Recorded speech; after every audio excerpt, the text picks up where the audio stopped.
안녕하세요. 가슴속 응어리를 함께 풀어드리는 인생여행입니다. 즐거워야 할 명절 귀성길, 고속도로 휴게소 한복판에서 며느리에게 정강이를 걷어차요. 차가운 시멘트 바닥에 나뒹군 시어머니가 있습니다. 듣기만 해도 피가 거꾸로 솟는 이 사건, 하지만 놀랍게도 이건 시작에 불과했다는데요. 남들 앞에서는 세상 없는 효부인 척하던 며느리의 핸드폰 속에는 온 가족을 파멸로 몰고 갈 비밀이 숨겨져 있었죠. 완벽한 범죄를 꿈꿨던 며느리. 과연 그녀가 감추려 했던 추악한 진실은 무엇이었을까요? 73의 어머님이 전해오신 벼랑 끝에서 펼쳐지는 통쾌한 진실 게임. 답답한 속을 뻥 뚫어드릴 사이다 결말이 궁금하시다면 구독과 좋아요 부탁드립니다. 사연 지금 바로 시작합니다. 안녕하세요. 제 이름은 윤월심, 올해 73입니다. 진짜 나이값 못한다는 소리가 듣기 싫어 오랜 시간 참고 또 참았는데요. 결국엔 골문게 터져서 사달이 나버렸습니다. 동네 창피해서 말도 꺼내기 싫었던 그때의 이야기, 여기서만 털어놓아 볼까 해요. 한번 같이 들어봐 주시겠어요? 바로 그날은 추석 명절 아침이었죠. 저는 아들 현원의 집 현관문 앞에 차가운 새벽 공기를 맞으며 서 있었습니다. 잠시 후 문이 열리고 현우가 잠이 덜 깬 얼굴로 저를 반겼습니다. 엄마, 이렇게 일찍 오셨어요? 추운데 왜 밖에서 기다리고 계세요? 어서 들어오세요. 현우가 제 손에 들린 보따리를 받아들며 말했습니다.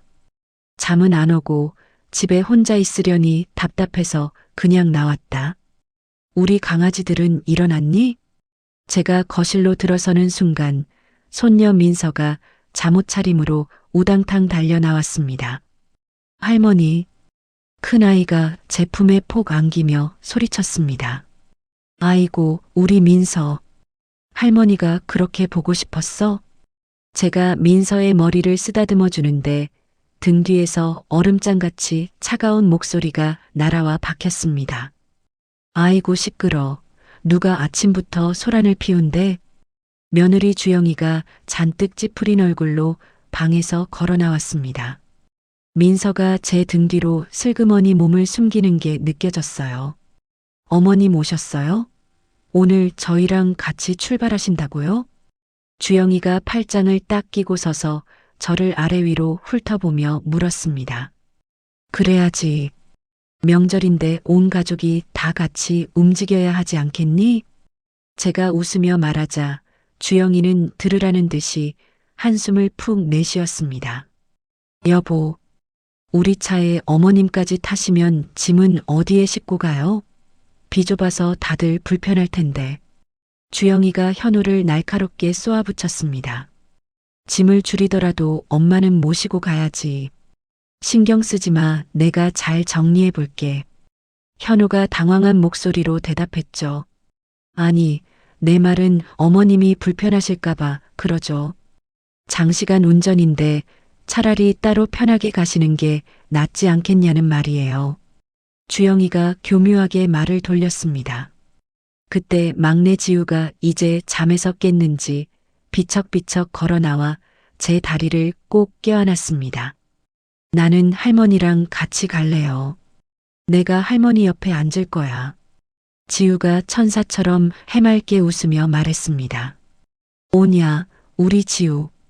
할머니랑 꼭 붙어서 같이 가자. 제가 지우를 번쩍 안아 올리자 주영이가 신경질적으로 소리쳤습니다.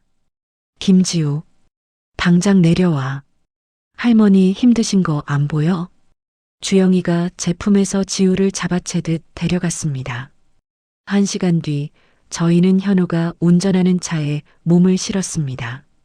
주영이는 당연하다는 듯 조수석에 앉아 고개도 들지 않고 핸드폰만 들여다봤습니다. 저는 뒷좌석에서 민서와 지우의 손을 꼭 잡고 앉았죠. 엄마, 안전벨트 매셨어요? 현우가 백미러로 제 눈치를 살피며 물었습니다. 그래, 맸다. 길 막히기 전에 서둘러 가자꾸나. 차가 출발하기가 무섭게 주영이의 볼멘 소리가 터져 나왔습니다. 아, 진짜 지긋지긋해. 명절마다 이게 무슨 고생이에요? 허리 아프게 전 부치고 하루 종일 설거지하고. 주영이가 창밖을 보며 대놓고 투덜거렸습니다. 그래도 오랜만에 식구들 얼굴 보는 건 좋잖아. 현우가 주영이를 달래듯 말했죠. 좋기는 뭐가 좋아요?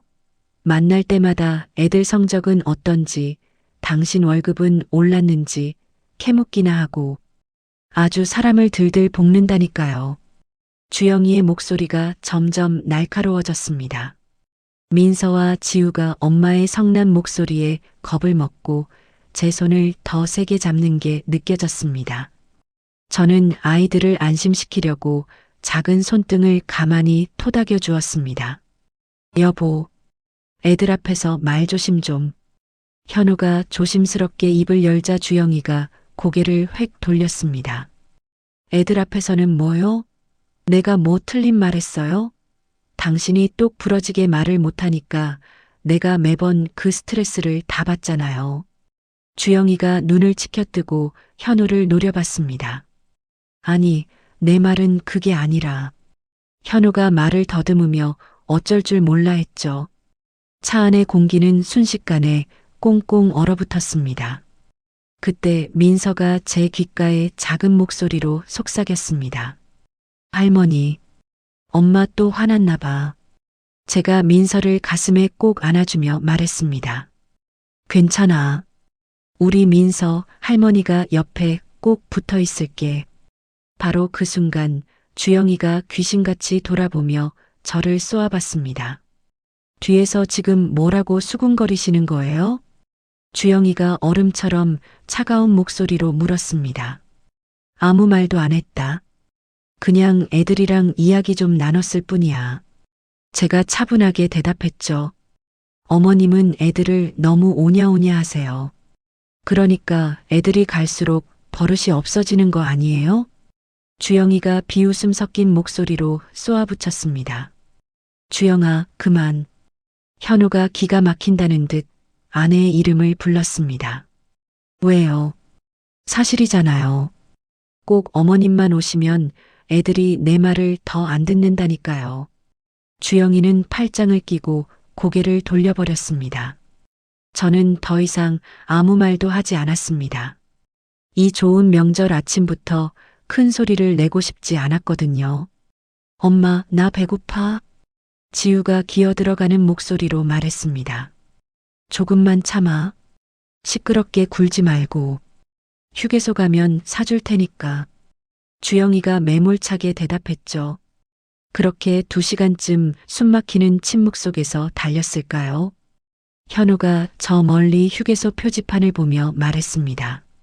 휴게소 좀 들렀다 갈게요. 화장실도 가고 애들 간식도 좀 사야겠어요. 차가 휴게소 주차장에 멈춰 섰습니다. 저 기름 넣고 올게요. 엄마, 애들 좀 부탁해요. 현우가 차 키를 챙겨 차를 주유소 쪽으로 이동했습니다. 너희들 화장실 안 갈 거야? 빨리 따라와. 주영이가 민서와 지우의 손목을 하나씩 거칠게 잡아 끌고 휴게소 건물로 들어갔습니다. 저도 화장실에 다녀온 뒤 휴게소 밖 벤치에 앉아 잠시 숨을 돌렸습니다. 따스한 겨울 햇살이 얼굴 위로 쏟아져 내렸죠. 잠시 후 주영이가 아이들 없이 혼자 나오더니 제 옆에 털썩 주저앉았습니다. 어머님, 현우 씨가 요즘 회사에서 야근을 밥 먹듯이 해요. 주영이가 뜬금없이 말을 꺼냈습니다. 그러냐? 회사에 일이 많은가 보구나. 제가 무심히 대답했습니다. 돈이라도 많이 벌어오면 말을 안 해요. 애들 학원비 대기도 벅찬데 맨날 힘들다는 소리만 한다니까요. 주영이의 입에서 불평불만이 쏟아져 나왔습니다. 그래도 현우가 가족들 먹여 살리려고 밖에서 얼마나 고생하겠니? 너무 그렇게 몰아세우지 마라. 제가 부드러운 목소리로 타일렀습니다. 어머님은 역시 아들 편만 드시네요. 그럴 줄 알았어요. 주영이가 코웃음을 치며 비꼬았습니다.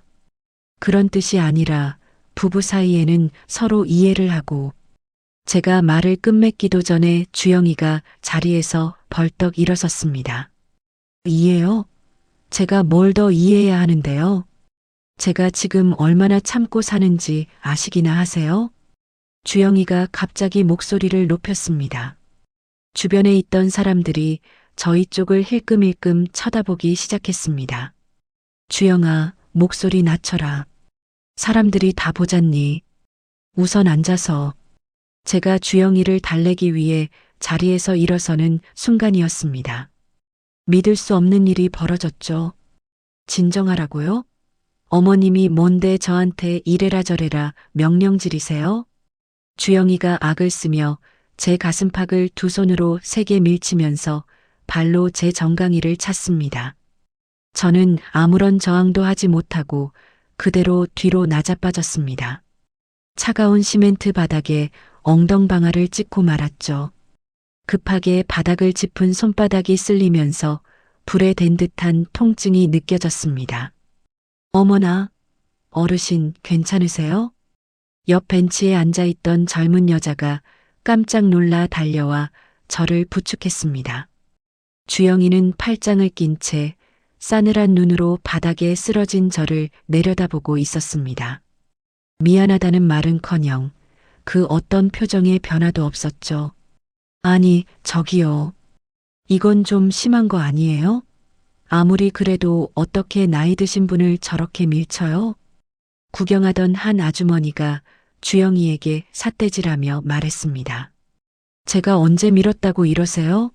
저분 혼자 일어나다 넘어지신 거예요. 주영이가 눈 하나 깜짝 안 하고 뻔뻔하게 대답했습니다. 바로 그때 민서와 지우가 화장실에서 나오다 이 광경을 보고 울면서 달려왔습니다. 할머니, 민서가 제 품에 와락 안기며 울음을 터뜨렸습니다. 괜찮다. 할머니는 아무렇지도 않아. 제가 몸을 일으키려는데 주유를 마친 현우가 이쪽으로 걸어오고 있었습니다. 엄마, 이게 무슨 일이에요? 현우가 사색이 되어 달려와 저를 일으켜 세웠습니다.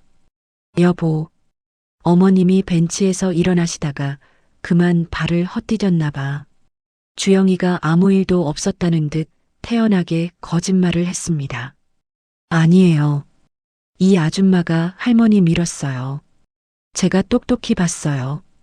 마침 옆을 지나가던 교복 입은 남학생이 용감하게 말해주었습니다. 현우의 시선이 주영이에게로 향했습니다. 주영이는 얼굴이 새빨개지며 어쩔 줄 몰라 발만 동동 굴렀죠. 아, 그게 아니고 어머님이랑 잠깐 말다툼하다가 실수로 손이 좀. 주영이가 우물쭈물 변명을 늘어놓기 시작했습니다. 할머님, 병원에 한번 가보셔야겠어요. 손바닥에서 피가 나는데요. 저를 부축해준 젊은 여자가 걱정스러운 얼굴로 말했습니다. 아닙니다. 이 정도는 괜찮아요. 신경 써주셔서 고맙습니다. 제가 괜찮다는 듯 손을 들어 보이자 현우가 제 손을 보더니 다급하게 휴대폰을 꺼내 들었습니다. 엄마, 가만히 계세요. 사진 한 장만 찍어둘게요. 나중에 병원에 가서 보여줘야 할 수도 있으니까. 현우가 제 피나는 손바닥을 여러 각도에서 찍었습니다. 지금 뭐 하는 짓이에요? 무슨 큰일이라고 사진까지 찍어요? 주영이가 잔뜩 신경질이 난 목소리로 외쳤습니다. 저는 아무런 대꾸도 하지 않고 묵묵히 차에 올라탔습니다. 다시 출발한 차 안은 무덤 속처럼 무거운 침묵만이 흘렀습니다. 까진 손바닥은 계속해서 욱신거렸고 엉덩이뼈와 정강이는 바늘로 찌르는 듯 아팠습니다. 하지만 그런 육체의 고통보다 더 아픈 것은 제 마음이었습니다. 며느리가, 그것도 사람들이 다 보는 앞에서 시어머니를 밀어 넘어뜨리다니요. 제가 대체 무슨 큰 죄를 지었기에 이런 수모를 당해야 하는지 눈물이 핑 돌았습니다. 그때 민서가 제 손을 가만히 잡았습니다. 할머니, 많이 아파? 민서가 금방이라도 올 것 같은 눈으로 저를 올려다봤습니다. 아니, 우리 민서. 할머니 하나도 안 아파. 제가 억지로 입꼬리를 올려 웃어 보였습니다. 현우는 백미러를 통해 계속해서 제 상태를 확인했습니다. 주영이는 보란 듯이 창밖만 바라보며 입을 꾹 다물고 있었죠. 고향집까지는 아직도 1시간이나 더 가야 했습니다. 이렇게 살얼음판 같은 분위기로 도착해서 대체 어떻게 명절을 보내야 할지 눈앞이 캄캄했습니다. 고향집에 도착하니 어느새 점심시간이 훌쩍 다가오고 있었습니다. 마당에는 이미 큰아주버님과 작은아주버님의 차가 나란히 서 있었죠. 엄마, 정말 괜찮으시겠어요? 병원부터 가봐야 하는 거 아니에요? 현우가 차에서 내리며 걱정스러운 눈으로 제 팔을 붙잡았습니다. 나는 괜찮다니까 그러네. 제가 차에서 내리자마자 대문이 활짝 열리며 큰형님이 나왔습니다.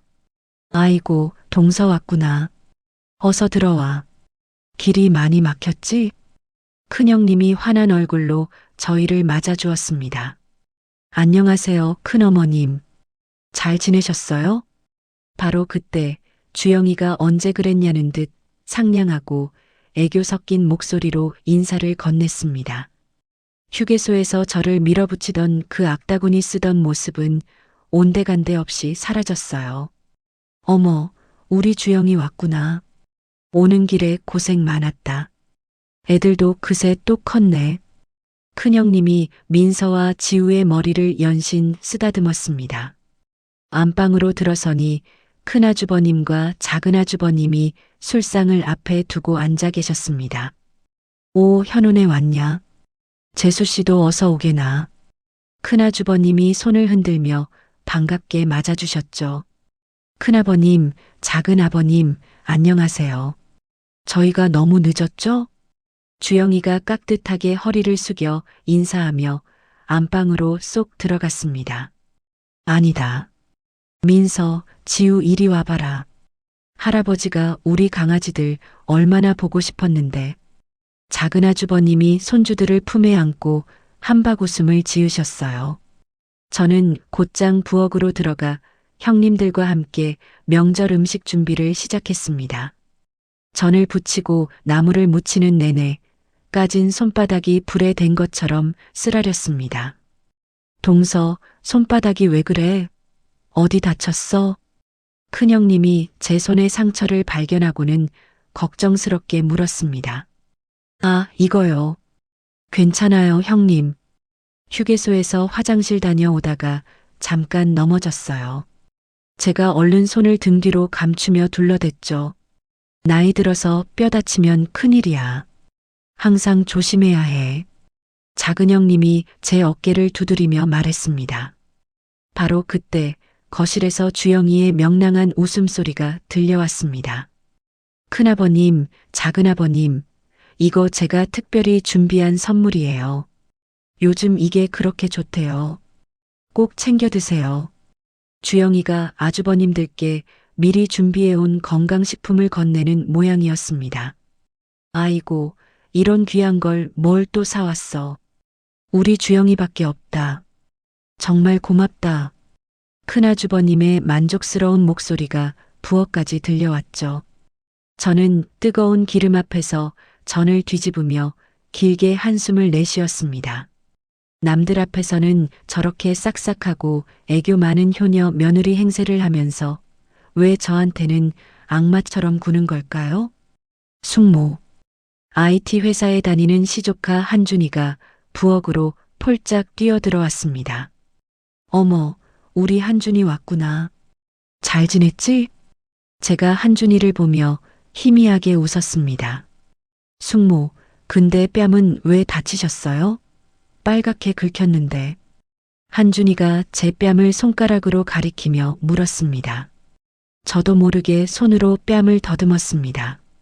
화장실 거울로 얼굴을 비춰보니 정말로 뺨에 길게 긁힌 붉은 자국이 선명하게 나 있었습니다. 아까 휴게소 바닥에 넘어질 때 생긴 상처가 분명했습니다. 아, 이것 아까 넘어지면서 그랬나 보구나. 제가 멋쩍게 웃으며 말을 흐렸습니다. 어느덧 점심 식사 시간이 되었습니다. 커다란 교자상에 음식이 가득 차려지고 온 가족이 상 주위로 둘러앉았죠. 자, 다들 복 많이 받고 하반기에도 건강합시다. 큰아주버님의 덕담을 시작으로 시끌벅적한 식사가 시작되었습니다. 작은 어머님, 이 나물은 어떻게 무치셨어요? 정말 맛있어요. 주영이가 작은 형님을 보며 호들갑을 떨었습니다. 어머, 우리 주영이 입에 맞는다니 다행이네. 많이 먹으렴. 작은 형님이 흐뭇한 미소를 지었습니다. 주영이는 식사 내내 어른들 비위를 맞추느라 정신이 없었습니다. 큰아주버님 밥 위에 갈비찜을 올려드리고 작은아주버님께는 물을 따라드렸죠. 하지만 단 한 번도 저와는 눈을 마주치지 않았습니다. 할머니, 이거 할머니가 좋아하는 동그랑땡이야. 민서가 작은 손으로 전을 집어 제 밥 위에 올려주었습니다. 아이고, 고맙다.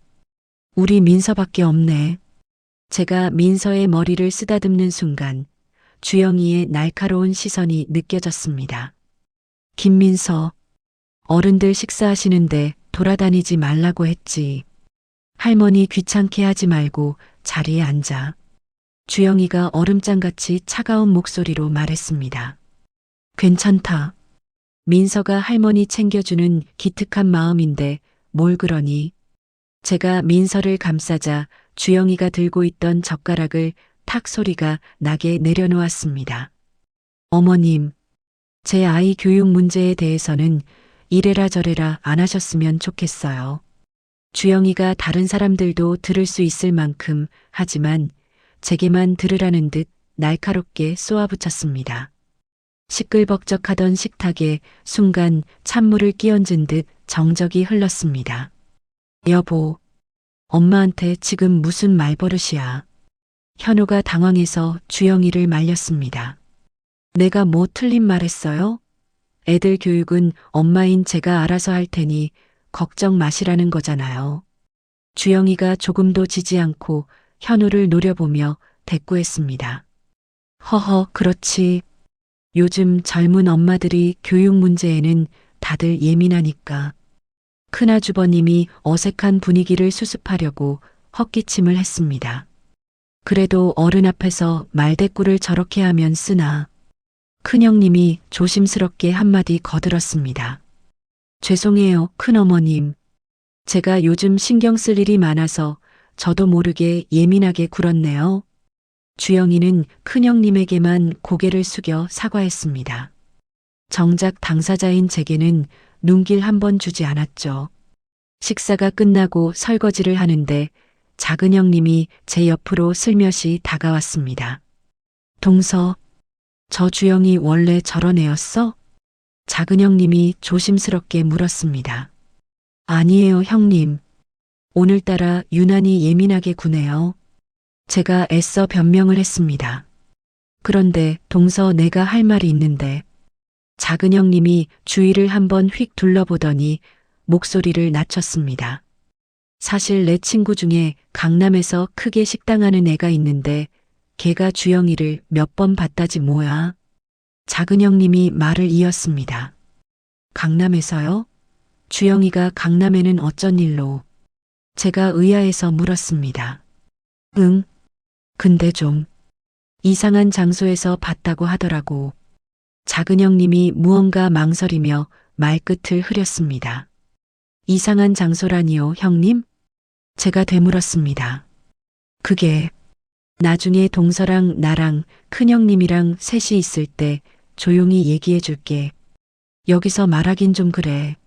작은 형님이 거실 쪽을 힐끗 쳐다보며 말했습니다. 오후가 되자 남자들은 거실에서 화투판을 벌였고 여자들은 안방에 모여 이야기꽃을 피웠습니다.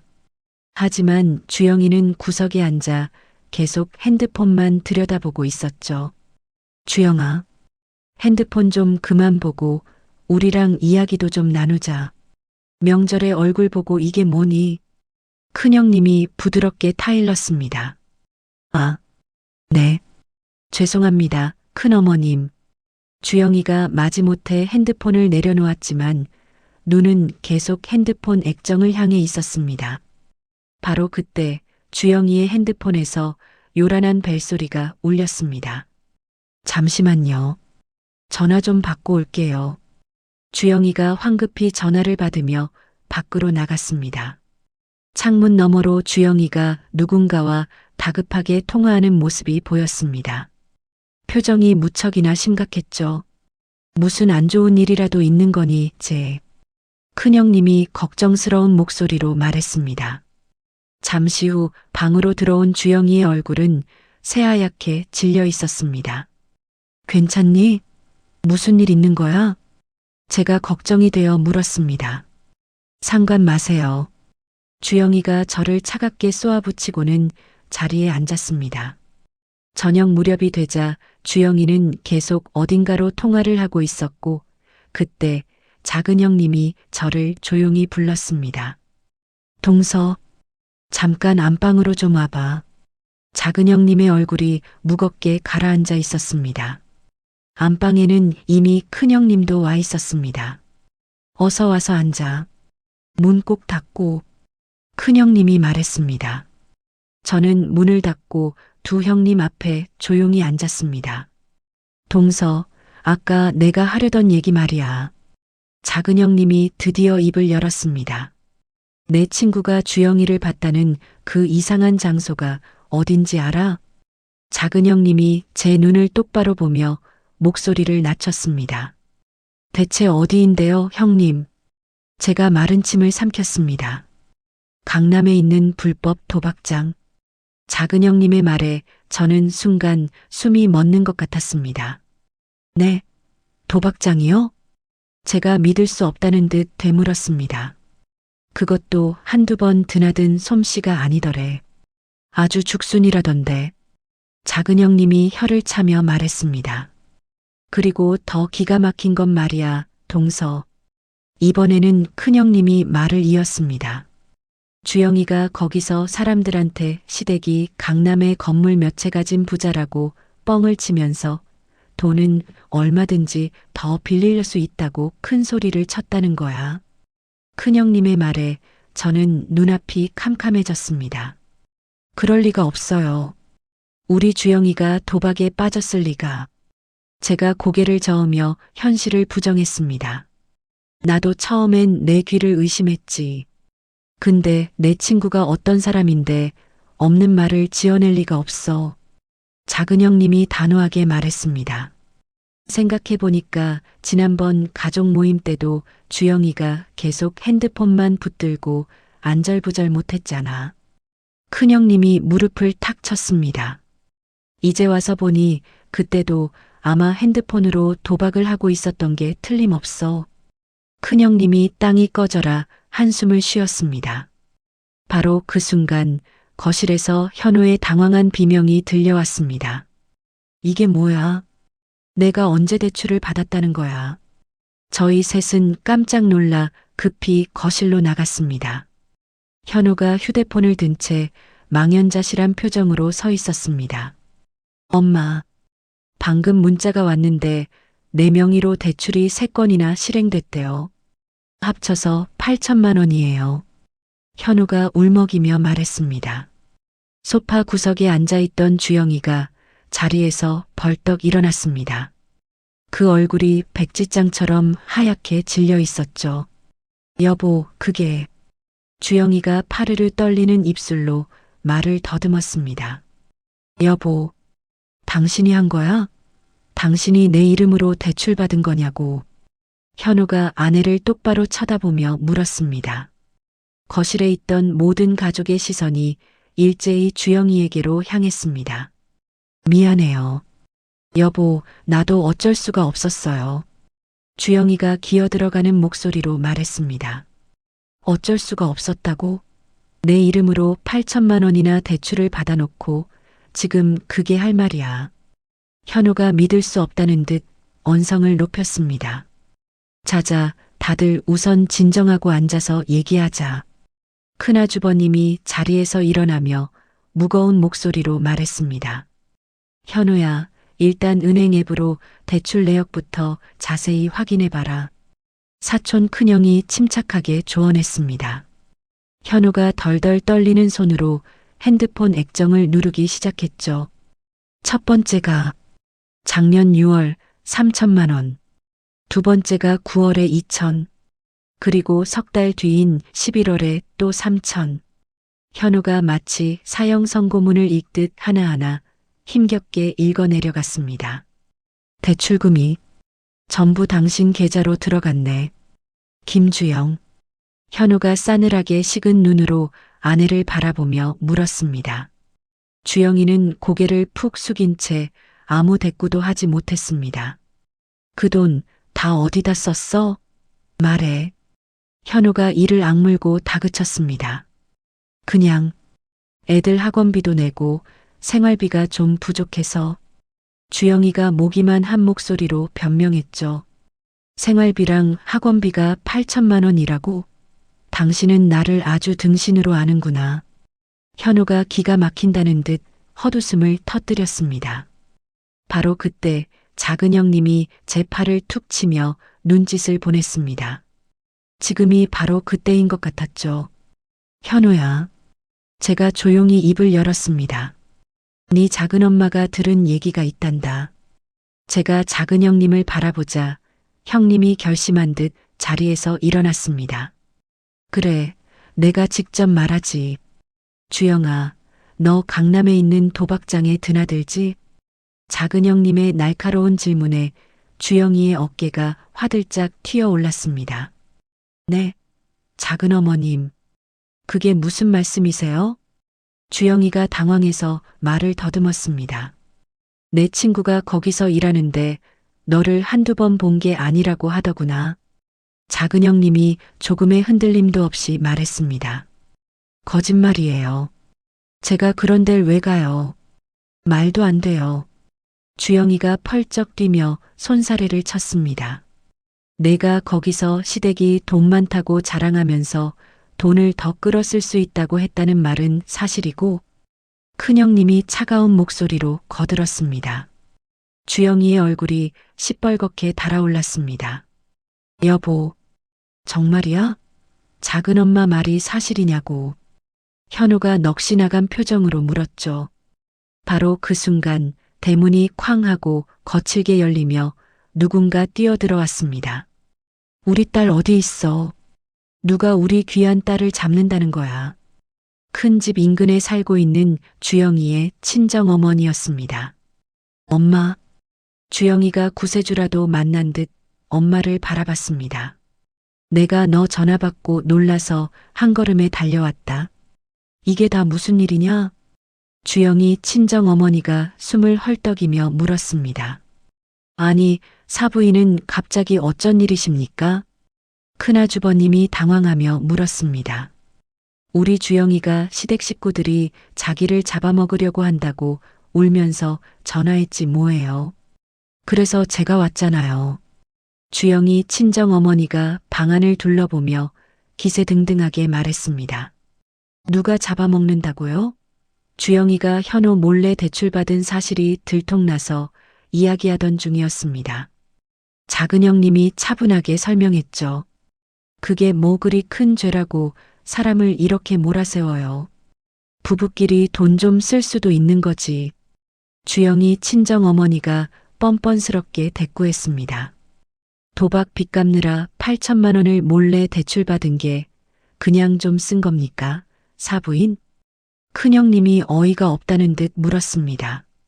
도박이요?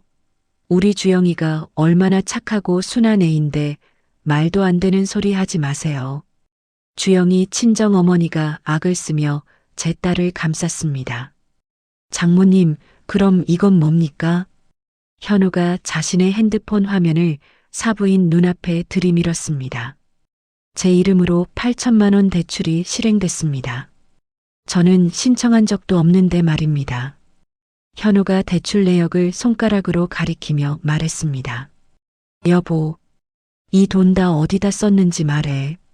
현우가 싸늘하게 식은 눈으로 아내를 똑바로 쳐다봤습니다. 생활비로 썼다고 했잖아요. 주영이가 고개를 숙인 채 모기만 한 목소리로 대답했습니다. 웃기지 마. 우리가 대체 뭘 그렇게 대단한 걸 먹고 입었다고. 현우가 어이가 없다는 듯 물었습니다. 바로 그때 주영이의 핸드폰에서 요란한 진동이 울리기 시작했습니다. 액정에 뜬 발신자 이름을 확인한 주영이의 얼굴이 새하얗게 질렸습니다. 주영이가 허둥지둥 전화를 끊어버렸죠. 누구야? 왜 전화를 끊어? 현우가 날카롭게 물었습니다. 아니에요. 그냥 스팸 전화. 주영이가 핸드폰을 등 뒤로 감추려는데 전화가 또다시 울렸습니다. 이번에는 다른 번호였지만 주영이는 또다시 거절 버튼을 눌렀습니다. 바로 그 순간 화면 위로 문자 메시지 하나가 떠올랐습니다. 전화 안 받으면 약속대로 집으로 찾아간다. 주영이의 어깨 너머로 그 섬뜩한 문자를 본 현우의 얼굴이 굳어졌습니다. 이게 무슨 소리야? 누가 집으로 찾아온다는 거야? 현우가 버럭 소리를 지르며 다그쳤습니다. 주영이는 더 이상 숨길 수 없다고 판단했는지 그 자리에 털썩 주저앉아 버렸습니다. 사채업자예요. 주영이가 터져나오는 울음을 참으며 말했습니다. 뭐, 사채라고. 방 안에 있던 모든 가족들이 경악했습니다. 도박하다가 돈이 모자라서 조금만 빌렸어요. 주영이가 바닥에 엎드려 흐느끼기 시작했습니다. 얼마나 빌렸는데? 현우가 얼음처럼 차가운 목소리로 물었습니다. 5천만 원. 주영이의 대답에 현우가 휘청이며 제 머리를 감싸쥐었습니다. 그럼 내 이름으로 대출받은 8천에 사채 5천. 합의 1억 3천이라고. 현우가 믿을 수 없다는 듯 절망적으로 중얼거렸습니다. 그때 작은 형님의 아들 한준이가 조심스럽게 입을 열었습니다. 형수님, 혹시 핸드폰에 도박 앱 같은 거 깔려 있어요? 한준이가 물었습니다. 주영이가 깜짝 놀란 표정으로 한준이를 쳐다봤습니다. 한준아, 그게 무슨 말이니? 큰아주버님이 물었죠. 아까 형수님과 핸드폰 보실 때 화면 위로 잭팟 카지노라는 알림이 뜨는 걸 봤거든요. 한준이가 설명했습니다.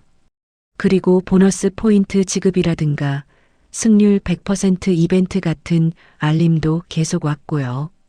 한준이의 말에 주영이가 핸드폰을 품 안에 더욱 필사적으로 감췄습니다. 핸드폰 이리 내놔. 현우가 손을 내밀었습니다. 싫어요. 이건 내 사생활이에요. 주영이가 완강하게 거부했습니다. 네 사생활? 지금 이 마당에 사생활이 어디 있어? 현우가 이성을 잃고 소리쳤습니다. 두 사람이 실랑이를 벌이는 사이 주영이의 손에 있던 핸드폰이 바닥으로 떨어졌습니다. 쨍그랑 소리와 함께 화면이 켜지면서 그 안에 있던 감춰진 것들이 모두의 눈앞에 펼쳐졌습니다. 베팅 금액 500만 원, 현재 잔고 마이너스 1250만 원. 화면에 선명하게 찍힌 숫자를 본 현우의 다리에 힘이 풀렸는지 그 자리에 풀썩 주저앉았습니다. 오늘도 하고 있었던 거야? 명절이라고 시댁에 와서까지 이 짓을 하고 있었던 거냐고. 현우가 망연자실한 목소리로 물었습니다. 주영이는 아무 말도 하지 못하고 고개만 숙이고 있었습니다. 우리 주영이가 다 스트레스 받아서 그런 거 아니에요. 시집살이가 오죽 힘들었으면 저랬겠냐고요. 주영이 친정어머니가 또다시 딸을 감싸고 나섰습니다. 시집살이라니요. 제가 주영이한테 대체 뭘 어떻게 했습니까? 제가 참다 못해 말했습니다. 오늘 아침 휴게소에서 나를 밀친 것도 혹시 돈 독촉 때문에 신경이 곤두서서 그런 거였니? 제가 묻자 주영이가 움찔했습니다. 그때도 계속 전화가 오고 있었지? 그 사채업자한테 말이야. 제가 다시 물었습니다. 네. 주영이가 기어들어가는 목소리로 대답했습니다. 그래서 제가 돈 좀 아껴 쓰자는 말을 하니까 그게 화풀이 대상이 필요했던 거고, 제가 말을 이었습니다. 주영이는 말없이 고개만 끄덕였습니다. 바로 그때 밖에서 차 한 대가 멈춰 서는 소리가 들렸습니다. 실례합니다. 강선우라고 합니다. 현우 선배님 댁이 맞는지요? 문을 열자 반듯한 정장 차림의 젊은 남자가 서 있었습니다. 선우야, 명절인데 내가 여기까지 웬일이냐? 현우가 놀라서 물었습니다. 부모님 댁에 내려왔는데요. 지나가다가 형님 차가 있어서 인사차 들렀습니다. 잘 지내셨죠? 형님, 선우야 마침 잘 왔어. 너 변호사니까 뭐 좀 물어봐도 되지? 네, 형님 말씀하세요. 근데 집안에 무슨 일 있으십니까? 선우가 걱정스러운 얼굴로 물었습니다. 큰아주버님이 상황을 설명하자 선우는 심각한 표정으로 귀를 기울였습니다. 명의도용은 명백한 범죄입니다. 배우자라 할지라도 형사처벌을 피할 수 없습니다. 선우가 설명했습니다. 그리고 불법 도박으로 생긴 빚과 사채는 선배님께서 책임질 법적 의무가 전혀 없습니다. 선우의 말에 현우의 얼굴에 희미한 안도감이 스쳤습니다. 무엇보다 시어머님을 폭행한 것은 존속폭행죄가 적용될 수 있는 중죄입니다. 선우가 덧붙였습니다. 지금이라도 모든 증거를 확보하시고 즉시 법적 대응을 준비하셔야 합니다. 선우가 단호하게 조언했습니다. 내가 정말 이런 괴물일 줄은 몰랐다. 현우가 주영이를 보며 말했습니다. 우리 이혼하자. 더는 너랑 못 살겠어. 현우의 차가운 말에 주영이가 그 앞에 무릎을 꿇었습니다. 여보, 잘못했어요. 제가 정말 다 잘못했어요. 제발 한 번만 용서해 주세요. 주영이가 울며 빌었지만 현우는 냉정하게 고개를 저었습니다. 나, 엄마 무서워. 지우가 제 등 뒤에 숨어 떨리는 목소리로 말했죠. 주영이는 망연자실한 표정으로 그 자리에 주저앉아 있었습니다. 선배님, 시간이 없습니다. 당장 휴게소 CCTV 영상부터 확보해야 합니다. 선우가 지체 없이 핸드폰을 꺼내들며 말했습니다. 지금이 명절 연휴라 담당자와 바로 연결되기는 어려울 겁니다. 제가 아는 경찰분께 부탁해서 빠르게 처리해 보겠습니다. 선우가 익숙하게 번호를 누르기 시작했죠. 이복의 사위, 지금 우리 주영이를 경찰에 고소하겠다는 건가? 애들 엄마를 전과자로 만들 셈이야? 주영이 친정어머니가 소리를 질렀습니다. 어머님, 지금 따님께서 저지른 일이 얼마나 무서운 범죄인지 아직도 모르시겠습니까? 선우가 돌아서서 차분하지만 단호한 목소리로 설명했습니다. 남편 명의를 도용해서 8천만 원을 대출받고 사채 5천만 원을 쓰고 시어머니까지 폭행했습니다. 이건 절대 가볍게 넘어갈 사안이 아닙니다. 선우의 서슬 퍼런 말에 주영이 친정어머니도 더는 할 말이 없는지 입을 꾹 다물었습니다. 저는 그 모습을 보며 심장이 철렁 내려앉는 것 같았습니다. 네, 김경희님. 저 강선우 변호사입니다. 명절 연휴에 정말 죄송합니다. 아주 급한 건이 생겨서요. 선우가 공손하게 통화를 시작했습니다. 존속폭행 사건인데 현장 CCTV 확보가 시급합니다. 네, 고속도로 휴게소입니다. 선우가 상황을 설명하는 동안 작은 형님 아들 한준이가 현우에게 다가왔습니다. 형, 내가 은행 다니는 친구한테 들었는데 혹시 형이 직접 은행 앱에서 대출 신청 기록을 조회해 보면 어때요? 본인이 신청한 게 맞는지 아닌지 바로 알 수 있을 거예요. 그의 조언에 현우가 고개를 끄덕였습니다. 그래, 확인해 봐야겠어. 현우가 떨리는 손으로 은행 앱을 열었습니다. 대출 신청 시간이 전부 내가 한창 회사에서 일하고 있을 시간이네. 현우가 기록을 보며 중얼거렸습니다. 그리고 신청 위치 IP가 우리 집으로 나와. 현우의 시선이 주영이에게로 향했습니다. 내가 회사에서 죽어라 일하고 있을 때 당신은 집에서 내 이름으로 대출을 신청했다는 소리야? 현우가 믿을 수 없다는 듯 물었습니다. 내 공인인증서는 어떻게 한 건데? 현우가 다그쳤습니다. 당신 핸드폰에 저장돼 있는 걸로. 몰래. 주영이가 기어들어가는 목소리로 실토했습니다. 내 핸드폰을 훔쳐봐서 공인인증서까지 새로 발급받았다고? 현우가 경악을 금치 못했습니다. 형, 혹시 최근에 이상한 금융 알림 문자나 이메일 같은 것 받은 적 없어요? 한준이가 물었죠. 그러고 보니 스팸인 줄 알고 그냥 무시했던 금융 관련 문자들이 엄청 많았어. 현우가 그제야 떠올렸습니다. 그게 아마 진짜 대출 실행 알림 문자였을 거예요. 형수님과 형 모르게 대출받고 문자는 바로 지웠겠지만 이메일까지는 미처 확인 못했을 가능성이 높아요. 한준이의 추리는 정확했습니다. 여보, 정말 그런 짓까지 한 거야? 현우가 마지막으로 확인하듯 물었습니다. 네, 미안해요. 정말 미안해요. 주영이가 결국 모든 것을 인정하며 무너져 내렸습니다. 얼마나 더 있어? 내가 모르는 빚이 또 얼마나 더 있냐고. 현우가 절규하듯 물었습니다. 친정 엄마한테도 3천만 원. 주영이의 추가 고백에 방 안의 모든 사람들이 놀랐습니다. 뭐, 너 나한테 빌려간 돈도 도박에 쓴 거였어? 주영이 친정 어머니가 딸의 대답에 경악했습니다. 애들 학원비가 밀렸다고 했잖아. 생활비가 없어서 쌀쌀 돈도 없다고 울고불고 했잖아. 주영이 친정 어머니가 딸의 등짝을 내리치려고 손을 번쩍 들었습니다.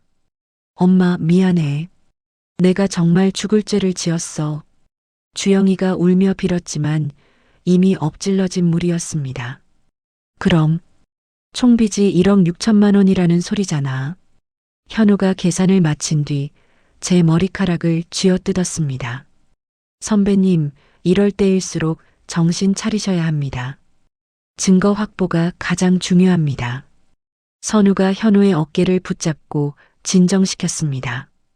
제가 경찰서에 가서 CCTV 영상을 받아올 테니 선배님은 당장 내일 은행으로 가서 명의도용 피해 사실부터 신고하세요. 선우가 차분하게 상황을 정리했습니다. 바로 그때 현우의 핸드폰이 시끄럽게 울렸습니다. 여보세요? 아, 부장님. 명절에 어쩐 일이십니까? 현우가 의아한 표정으로 전화를 받았습니다. 네, 제 명의로 회사에 민원이 들어왔다고요. 현우의 표정이 순식간에 굳어졌습니다. 제 아내가 제가 상습적으로 가정폭력을 일삼는다고 회사 감사팀에 신고를 했다고요? 현우가 믿을 수 없다는 눈으로 주영이를 돌아봤습니다. 내가 언제? 주영이가 부인하려 했지만 그 목소리에는 아무런 힘이 없었습니다. 아까 장모님한테 전화할 때 회사에도 전화해서 나를 팔아넘긴 거구나. 현우가 절망적인 웃음을 터뜨렸습니다. 선배님, 이건 명백한 무고죄에 해당합니다. 선우가 즉시 말했습니다. 오히려 선배님께서 역으로 고소하실 수 있습니다. 증거만 확실하다면요. 선우가 설명하는 와중에 현우의 핸드폰이 또다시 울렸습니다. 여보세요. 네, 김 과장. 현우가 힘없이 전화를 받았습니다. 뭐라고? 내 아내가 회사 익명 게시판에도 글을 올렸다고? 현우의 얼굴이 잿빛으로 변했습니다. 가정폭력범 남편을 고발합니다. 내 실명까지 거론해서 현우가 주영이를 인간이 아닌 것을 보는 눈으로 쳐다봤습니다. 난 그런 글 쓴 적 없어. 주영이가 발뺌을 하려 했습니다. 당신 핸드폰 이리 줘봐. 현우가 주영이에게 손을 내밀었습니다. 주영이가 마지못해 핸드폰을 건넸고 현우는 인터넷 접속 기록을 확인하더니 깊은 한숨을 내쉬었습니다. 회사 익명 게시판에 버젓이 올라와 있네. 당신이 나를 사회에서 매장시키려고 작정했구나. 현우가 화면을 보여주었습니다. 이것 또한 정보통신망법상 명예훼손으로 고소 가능합니다. 선우가 즉시 말했습니다. 선배님, 회사 동료분들이 선배님 성품을 더 잘 아실 겁니다. 너무 걱정하지 마십시오. 선우가 현우를 위로했습니다. 저기, 제가 하나만 더 말씀드려도 될까요? 한준이가 조심스럽게 말했습니다. 아까 형수님 핸드폰이 바닥에 떨어졌을 때 문자가 오길래 얼핏 봤는데 오늘 자정까지 돈 안 갚으면 집으로 찾아간다는 협박 문자였어요. 한준이가 증언했습니다. 뭐, 집으로 찾아온다고? 현우가 쏘스라치게 놀라 물었습니다. 그럼 애들이 위험할 수도 있겠구나. 큰형님이 걱정스러운 목소리로 말했습니다. 당장 경찰에 신변 보호 요청을 해야 합니다. 선우가 단호하게 말했죠. 경찰에 신고하면 우리 주영이는 어떻게 되는 건가? 주영이 친정 어머니가 울먹였습니다. 어머님, 지금은 아이들의 안전이 최우선입니다. 선우가 차분하게 설명했습니다. 그리고 주영 씨는 더는 이렇게 둘 수 없습니다. 당장 도박 중독 치료를 받아야 합니다. 선우가 덧붙였습니다. 치료요? 주영이가 고개를 들었습니다. 네. 이 정도면 명백한 중독입니다. 본인의 의지만으로는 절대 끊을 수 없습니다. 전문적인 도움이 필요합니다. 선우가 진지하게 말했죠. 바로 그때였습니다. 밖에서 쇠로 된 대문을 발로 걷어차는 소리와 함께 거친 남자 목소리가 들려왔습니다. 김주영 어딨어? 내 돈 안 갚고 어디 숨어 있는 거야? 빨리 나와. 모두가 놀라 창밖을 내다봤습니다. 험상궂게 생긴 덩치 큰 남자 2명이 대문 앞에서 행패를 부리고 있었습니다. 사채업자들이에요. 저 사람들이에요. 주영이가 공포에 질려 말했습니다. 빨리 경찰 불러. 큰아주버님이 급하게 소리쳤습니다. 제가 하겠습니다. 선우가 침착하게 112에 신고했습니다. 일단 대문 꼭 잠그시고 아무도 나가지 마십시오. 선우가 지시했습니다. 엄마 때문에 저 아저씨들이 온 거야? 민서가 겁에 질려 물었습니다. 아니야, 우리 강아지. 괜찮아. 곧 경찰 아저씨들이 와서 혼내주실 거야. 제가 민서를 품에 꼭 안고 달랬습니다. 이게 다 너 하나 때문에 이게 무슨 난리야. 주영이 친정어머니가 딸을 보며 가슴을 쳤습니다. 도박이 이렇게 무서운 건 줄 알았으면 애초에 시작도 안 했어야지. 이 미련한 거사. 친정어머니가 울부짖었습니다. 10분쯤 지났을까요? 멀리서 경찰차 사이렌 소리가 들려왔습니다. 경찰입니다. 문 앞에서 소란 피우는 분들, 신분증 제시해 주십시오. 경찰이 도착하자 사채업자들은 욕을 하며 꽁무니를 뺐습니다. 안에 계신 분들, 이제 안전합니다. 문 열어주셔도 됩니다. 경찰이 대문을 두드렸습니다. 선우가 나가서 그동안의 상황을 모두 설명했습니다. 명의도용, 존속폭행까지 전부 신고할 겁니다. 조사를 부탁드립니다. 현우가 경찰에게 말했습니다. 일단 자세한 조사를 위해 경찰서까지 동행해 주셔야겠습니다. 경찰이 주영이를 보며 말했습니다. 주영이는 아무런 저항도 하지 못하고 고개를 떨군 채 경찰을 따라 나섰습니다. 주영아, 아이고 주영아. 친정어머니가 울부짖으며 딸의 뒤를 따라갔습니다. 저는 공포에 떨고 있는 두 손주를 품에 더욱 꼭 끌어안았습니다. 이제 다 괜찮아. 할머니가 옆에 있잖아. 제가 아이들을 토닥였습니다. 남아있는 가족들은 아무 말 없이 현우와 저를 걱정스러운 눈빛으로 바라볼 뿐이었습니다. 이제 겨우 시작일 뿐이었습니다. 지옥같이 길고 긴 법적 싸움이 우리 가족을 기다리고 있었죠. 다음 날 이른 아침 선우에게서 전화가 걸려왔습니다. 제 심장이 쿵 내려앉았죠. 선배님, 휴게소 CCTV 영상을 확보했습니다. 수화기 너머로 들려오는 선우의 밝은 목소리가 어색하게 느껴졌습니다. 정말이야? 어떻게 벌써? 연휴인데 가능했단 말이야? 현우가 놀라서 되물었습니다. 어제 연락드렸던 경찰관께서 특별히 힘써 주셨습니다. 지금 바로 제 사무실로 오시면 영상 같이 확인하실 수 있습니다. 선우가 말했습니다. 1시간 뒤 저와 현우 그리고 큰아주버님은 선우의 법률사무소에 도착했습니다. 자, 이 화면을 보시죠.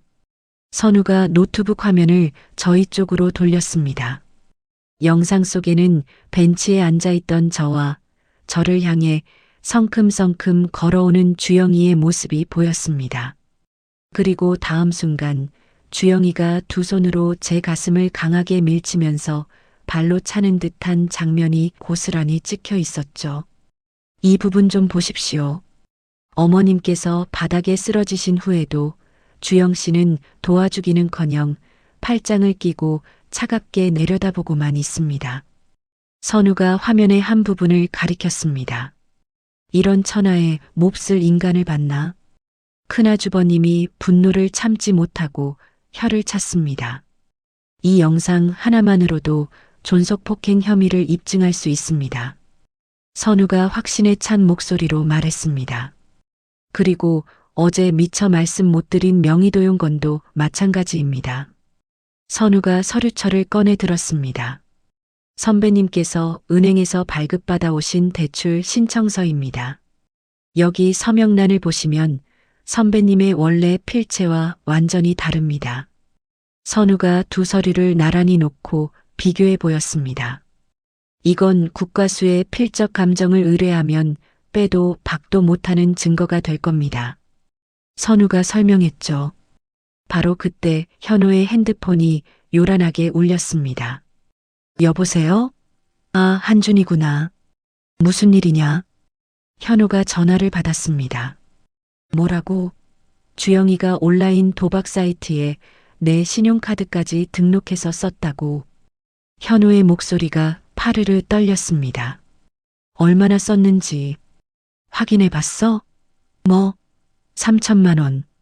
현우는 다리에 힘이 풀렸는지 그대로 의자에 주저앉고 말았습니다. 카드빚만 3천만 원이 더 있다고. 현우가 절망적인 목소리로 중얼거렸습니다. 선배님, 정신 차리십시오. 그것 또한 전부 증거로 확보해야 합니다. 선우가 침착하게 말했습니다. 신용카드 무단 사용 역시 명백한 범죄 행위입니다. 선우가 서류에 무언가를 빠르게 메모하며 말했습니다.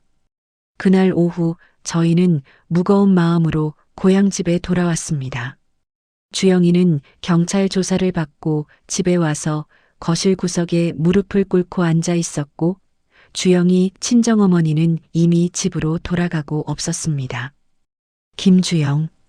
현우가 싸늘하게 아내의 이름을 불렀습니다. 방금 변호사 사무실에서 CCTV 영상 확인하고 오는 길이야. 내가 엄마를 폭행하는 장면이 아주 선명하게 찍혀 있더라. 현우가 차분하게 말했습니다. 주영이가 천천히 고개를 들어 현우를 바라봤습니다. 그리고 내 신용카드로 도박 자금 3천만 원을 더 쓴 것도 전부 확인했어. 현우가 말을 이었습니다. 미안해요.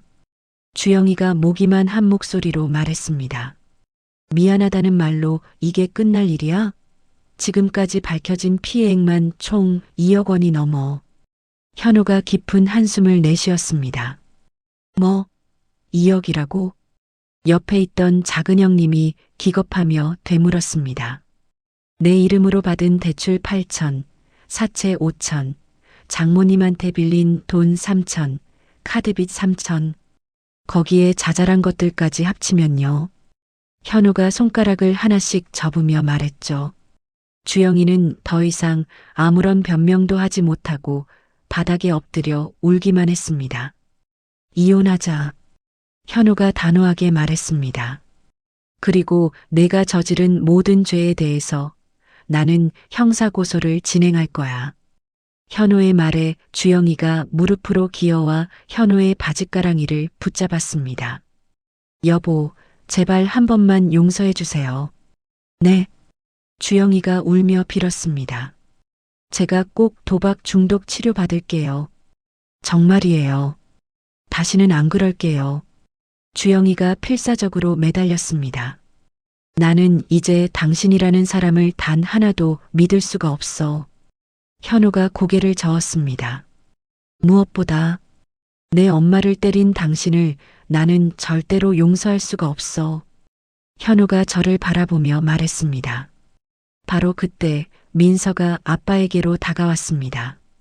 아빠, 엄마가 할머니 때렸어요. 민서가 작은 목소리로 말했습니다. 옛날에도 할머니한테 막 소리 지르고 못살게 굴었어요. 민서의 증언에 방 안의 모든 사람들이 놀랐습니다. 민서야, 그게 정말이니? 큰형님이 물었습니다. 네. 엄마가 맨날 할머니 우리 집에 오지 말라고 했어요. 할머니만 오면 자기가 짜증난다고 그랬어요. 민서가 고개를 끄덕였습니다. 지우도 언니 옆으로 다가와 작은 목소리로 거들었습니다. 엄마가 할머니 욕했어요. 못되고 재수없는 할머니라고 했어요. 아이들의 말 한마디 한마디가 비수가 되어 제 가슴에 박히는 것 같았습니다. 어떻게 애들 앞에서 그런 끔찍한 말을. 작은 형님이 분노를 참지 못했습니다. 주영아, 정말 그랬어? 애들한테 할머니 욕을 그렇게 하고 다녔냐고? 현우가 주영이에게 물었습니다. 주영이는 아무런 대답도 하지 못했습니다. 이제야 똑똑히 알겠네.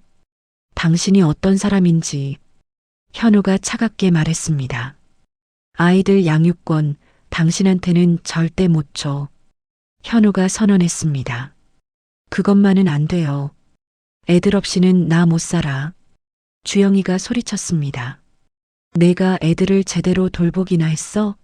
도박에 미쳐서 애들을 방치했잖아. 현우가 반박했죠. 애들이 엄마를 저렇게 무서워하는데 무슨 낯으로 양육권을 달라는 거야. 큰아주버님이 거들었습니다. 저는 그제야 용기를 내어 입을 열었습니다. 주영아, 제가 며느리를 불렀습니다. 그동안 나는 참고 또 참았다. 내가 나를 무시하고 없는 사람 취급하고 뒤에서 내 욕을 해도 다 참았어. 제가 차분하게 말했습니다. 하지만 이제는 더는 못 참는다. 내 손주들을 위해서라도 말이야. 제가 단호하게 말했습니다. 할머니가 이제 우리 지켜줄 거지요? 지우가 제 손을 꼭 잡으며 물었습니다. 그래. 이 할머니가 무슨 일이 있어도 너희 둘을 꼭 지켜줄게. 제가 지우를 품에 안으며 약속했습니다. 이제 다 끝났어. 우리 가족 모두가 현우랑 동서편이야. 큰형님이 주영이를 보며 말했습니다. 그러니 이제 그만 포기하게. 작은형님도 거들었습니다. 주영이는 결국 모든 것을 체념할 수밖에 없었습니다. 더 이상 그 어떤 변명도 거짓말도 통하지 않는다는 것을 깨달았으니까요. 명절 연휴 끝나는 대로 바로 이혼 소송 시작하겠습니다. 현우가 마지막으로 선언했습니다. 그리고 엄마. 현우가 제 앞으로 다가와 무릎을 꿇었습니다. 정말 죄송해요. 제가 부족해서 엄마를 제대로 지켜드리지 못했어요. 현우가 눈물을 뚝뚝 흘리며 사과했습니다. 일어나 현우야, 네 잘못이 아니다. 제가 현우를 일으켜 세우며 말했습니다. 이제라도 모든 진실을 알게 되었으니 그걸로 된 거야. 제가 아들의 등을 토닥였습니다. 그날 밤 주영이는 자신의 짐을 챙겨 친정으로 떠났습니다. 민서와 지우는 아빠와 제 곁에 남았죠. 할머니, 이제 엄마 진짜 안 와요? 지우가 제 품에 안겨 물었습니다. 응, 아주 오랫동안은 안 올 거야. 제가 대답했습니다. 다행이다. 민서가 안도의 한숨을 내쉬며 말했습니다. 그 한마디에 그동안 아이들이 얼마나 깊은 상처 속에서 살아왔는지 짐작이 갔습니다. 남아있는 가족들은 저희를 진심으로 격려하고 위로해 주었습니다. 동서, 이제 앞으로는 행복한 일만 가득할 거야. 큰형님이 제 손을 잡으며 따뜻하게 말했죠. 하지만 저는 알고 있었습니다. 이것은 결코 끝이 아니라 또 다른 시작이라는 것을요. 길고 긴 명절이 끝나고 서울로 돌아온 바로 다음 날 아침이었습니다. 저는 잠이 오지 않아 뒤척이고 있는데 현우에게서 다급한 전화가 걸려왔습니다. 엄마, 큰일 났어요. 주영이가 새벽에 애들을 데리고 사라졌어요. 수화기 너머로 들려오는 현우의 목소리가 염소처럼 떨리고 있었습니다. 뭐라고? 그게 무슨 소리야? 애들을 데리고 어디를 갔단 말이야? 저는 심장이 쿵 내려앉는 것 같았습니다. 애들 자는 사이에 회사에 급한 서류만 갖고 오려고 나갔는데 그 사이에 집에 들어와서 애들을 데리고 나간 것 같아요.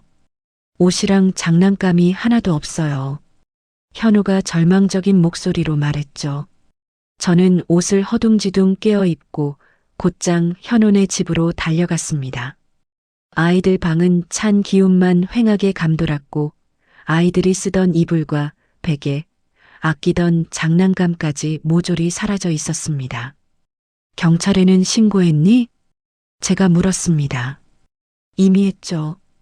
그런데 부부 사이에 양육권 다툼으로 애들을 데려간 거라 자기들이 어떻게 해줄 수가 없대요. 민사로 해결하라면서요. 현우가 힘없이 바닥에 주저앉았습니다.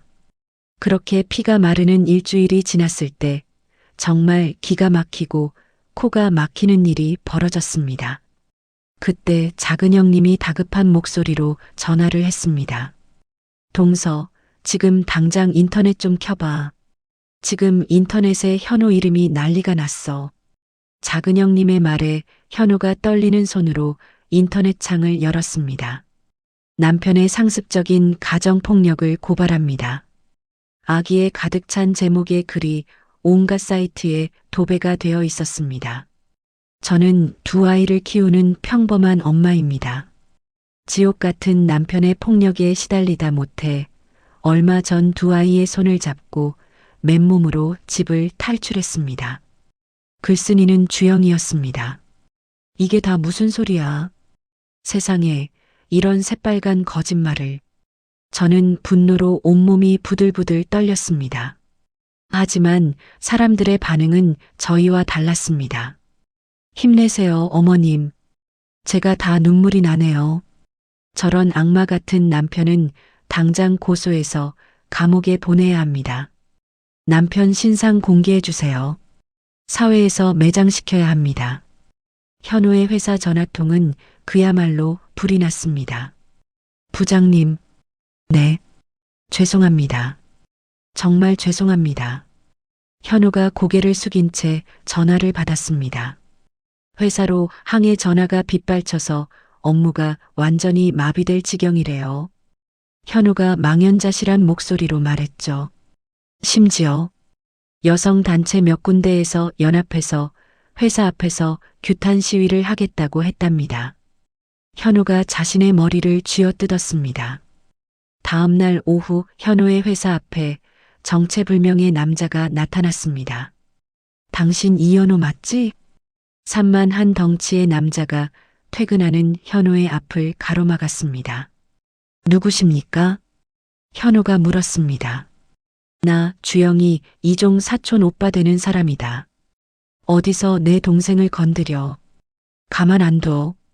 남자가 현우의 멱살이라도 잡을 것처럼 주먹을 휘둘러 보였습니다. 말씀 좀 가려서 하시죠. 주영 씨가 저지른 짓은 알고나 이러십니까? 현우가 차분하게 설명하려 했지만 남자는 막무가내였습니다.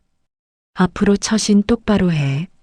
내 동생이랑 우리 조카들 털끝 하나라도 건드리면 그땐 죽여버릴 줄 알아. 남자는 그렇게 위협적인 말을 뱉고는 사라졌습니다. 그날 저녁 저는 아들 녀석이 걱정이 되어 현우네 집에서 저녁을 차리고 있었습니다. 현우가 퇴근하기를 기다리며 혼자 있는데 갑자기 현관문에서 쿵, 쿵, 쿵 하고 문이 부서져라 두드리는 소리가 들렸습니다. 누구세요?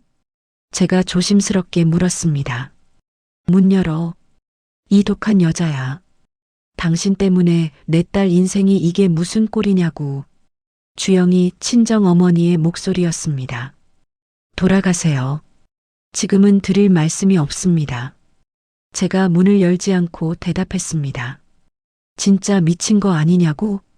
우리 주영이 못살게 굴어서 재미 좋겠네? 어떻게 있는 대로 구박을 해서 애들 엄마를 내쫓았으니 온갖 쌍욕이 문 밖에서 쏟아졌습니다. 주영이 친정 어머니는 분이 안 풀리는지 문을 발로 걷어차기 시작했습니다. 저는 너무 무서워서 경찰에 신고하려 했지만 그 여자는 아주 교활했습니다. 어디 신고해봐. 그 여자가 비웃으며 말했습니다. 그렇게 30분 넘게 문 앞에서 악을 쓰다 돌아갔습니다. 저는 공포에 질려 다리가 후들후들 떨렸습니다. 엄마, 무슨 일 있었어요? 얼굴이 왜 이렇게 창백해요? 집에 돌아온 현우가 제 얼굴을 보고 기겁을 했습니다. 현우야, 주영이 엄마가 와서 행패를 부리고 갔다. 제가 떨리는 목소리로 설명했습니다. 또요? 이번에는 혹시 녹음이라도 해두셨어요? 현우가 물었습니다. 아니다. 문 꼭 걸어 잠그고 숨어 있느라 정신이 없었다. 제가 깊은 한숨을 내쉬었습니다. 며칠 뒤 상황은 최악으로 치달았습니다. 선배님, 선우에게서 전화가 왔습니다. 주영 씨 측에서 가짜 증인들을 내세울 모양입니다. 선우의 목소리가 심각하게 가라앉아 있었습니다. 가짜 증인? 현우가 되물었습니다. 네. 선배님께서 평소에도 폭력적인 성향을 보였다고 거짓 증언을 해줄 사람들을 돈으로 매수한 것 같습니다. 선우가 설명했죠. 그런 사람들이 세상에 어디 있어. 현우가 억울함에 말을 잇지 못했습니다. 돈 몇 푼에 양심을 파는 사람들이 생각보다 많습니다. 선우가 한숨을 쉬었습니다. 인터넷에는 하루가 멀다고 현우를 비난하는 글들이 끊임없이 올라왔습니다. 가정폭력범 이현우의 실명을 공개합니다. 이런 폭력 남편은 사회에서 영원히 격리시켜야 합니다. 급기야 현우의 얼굴 사진까지 인터넷에 떠돌기 시작했습니다. 선배님 회사에서도 이 문제를 그냥 넘어가지 않을 모양입니다. 선우가 걱정스럽게 물었습니다. 네. 방금 인사팀에 불려갔다 왔습니다. 당분간 휴직하라고 하더군요. 현우가 절망적인 목소리로 말했습니다. 회사 이미지가 실추돼서 막대한 피해를 보고 있답니다. 현우가 울음을 터뜨렸습니다. 우리 손에는 CCTV 영상도 있고 이렇게 명백한 증거가 있는데 왜 아무도 우리 말을 믿어주지 않는 걸까요? 현우가 한탄했습니다. 사람들은 진실보다는 더 자극적이고 선정적인 이야기를 믿고 싶어 하니까요. 선우가 씁쓸하게 말했습니다. 바로 그때 한준이에게서 전화가 왔습니다. 형수님이 여성단체 인터넷 카페에도 글을 올렸어요. 한준이가 알려주었습니다. 거기서 딱한 사연으로 소문이 나서 단체 지원으로 인권 변호사까지 무료로 선임했대요. 한준이의 말에 현우는 더욱 깊은 절망에 빠졌습니다. 한준아, 혹시 민서랑 지우 소식은 못 들었니? 제가 한준이에게 물었습니다. 아니요, 숙모. 아무도 행방을 몰라요. 한준이가 대답했습니다. 저는 두 손주가 너무나도 걱정이 되었습니다. 도박에 미친 엄마 손에서 아이들이 과연 무사히 지낼 수 있을까요? 엄마, 제가 못나서 죄송해요. 현우가 제 앞에 무릎을 꿇었습니다. 애들도 하나 못 지키고 엄마까지 이렇게 고생만 시키고 제가 다 죄인이에요. 현우가 어린아이처럼 소리내어 울었습니다. 아니다, 아들아. 이게 왜 내 탓이야? 우리는 반드시 이겨낼 수 있어. 제가 현우를 품에 꼭 안아주었습니다. 하지만 솔직히 저 역시 너무나 무서웠습니다. 온 세상이 주영이 편이 되어버린 이 끔찍한 상황 속에서 과연 우리가 진실을 밝혀낼 수 있을까요? 형, 대박이에요, 대박. 바로 그때 한준이에게서 전화가 걸려왔습니다. 온 집안이 절망에 빠져 있던 바로 그 순간이었죠. 형수님이 인터넷에 올린 그 눈물 나는 호소문들 있잖아요. 제가 시간대별로 싹 다 분석해 봤는데 아무리 봐도 이상한 거예요. IT 회사에 다니는 한준이가 흥분한 목소리로 설명하기 시작했습니다. 그게 무슨 말이냐? 현우가 물었습니다. 형수님이 형한테 맞아서 병원에 실려갔다고 주장한 바로 그 시간에 형수님은 유유히 도박 사이트에 접속하고 있었어요. 한준이가 바로 증거 자료를 보내왔습니다. 여기 보세요.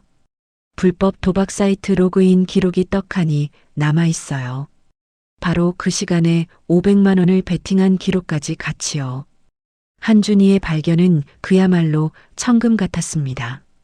그리고 이모가 폭행 증거라고 냈던 병원 진단서요. 이것도 가짜일 확률이 높아요. 한준이가 덧붙였습니다. 진단서 발급 날짜가 사건이 터지기 한참 전이에요. 아마 이 모든 일을 꾸미려고 미리 준비해 둔 것 같아요. 한준이가 날카롭게 분석한 자료를 선우 변호사에게 보내니 즉시 움직였습니다. 이 증거 자료들과 휴게소 CCTV 영상을 묶어서 제가 아는 모든 언론사에 제보하겠습니다. 선우가 자신감 넘치는 목소리로 말했습니다. 그리고 정확히 3일 뒤 한 인터넷 신문 일면에 대문짝만 한 기사가 실렸습니다. 충격 단독. 남편 가정폭력 허위 주장 여성, 알고 보니 상습 도박 중독자. CCTV에 시어머니 폭행 장면 그대로 포착.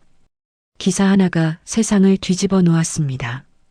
세상에, 완전 소시오패스 아니야.